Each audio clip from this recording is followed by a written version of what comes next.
नमो नमः. आज आपण सोपाधी निरुपाधी सहजदानानी हे स्थल पाहणार आहोत. या स्थलामध्ये आचार्यांनी दानाचे 3 प्रकार सांगितलेले आहेत. दानं च त्रिविधं प्रोक्तं सोपाधी निरुपाधिकं सहजं चेति सर्वेषां सर्वतंत्र विशारदैः. जे शैवागम शास्त्राचे विद्वान आहेत त्यांनी दान 3 प्रकारचे सांगितले. पहिलं सोपाधी, दुसरं निरुपाधिक आणि तिसरं सहज. सोपाधिक दान म्हणजे ज्यामध्ये फलाची अपेक्षा केली जाते किंवा फलाची इच्छा केली जाते आणि अशा इच्छेने जे दान दिलं जातं त्याला सोपाधिक म्हणतात, म्हणजे उपाधी.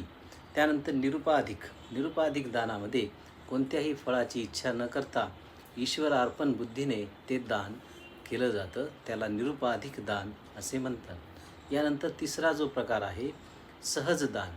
यामध्ये दान देणारा, दान घेणारा आणि जे दान दिलं जातं हे तीनही शिवस्वरूप आहेत असं समजून किंवा असं चिंतन करून अकर्तृत्व भावनेने जे दान दिलं जातं त्याला सहज दान असं आचार्यांनी म्हटलेलं आहे. तर या तिन्ही दानांपैकी सहजम दान उत्कृष्टम सर्वदानोत्तमम.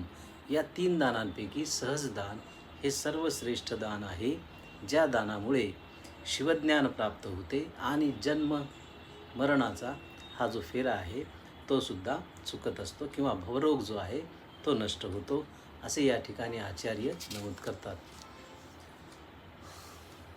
एकमेव शिव जो आहे तो एकटाच हे दान घेण्याकरिता पात्र आहे, किंवा जे दान 1000 सुवर्णमुद्रा किंवा शेकडो सुवर्णमुद्रा एखाद्या सत्पात्र व्यक्तीला दिल्यानंतर जे फळ मिळतं त्यापेक्षाही अधिक फळ हे एक पुष्प प्रदान केल्याने किंवा अर्पण केल्याने जे शिवाला अर्पण केलं जातं त्यामुळे ते प्राप्त होतं असे या ठिकाणी म्हणतात. कारण की शिव हा एकटाच सर्व विद्यानिधींचा गुरु आहे.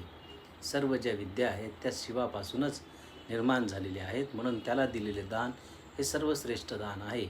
असा शिवस्वरूपी असलेला शिवयोगी तो साक्षात शिवस्वरूप असतो, म्हणून ते शिवयोगियांना हे सहज दान करण्यात यावं असंही या ठिकाणी सांगितलेलं आहे.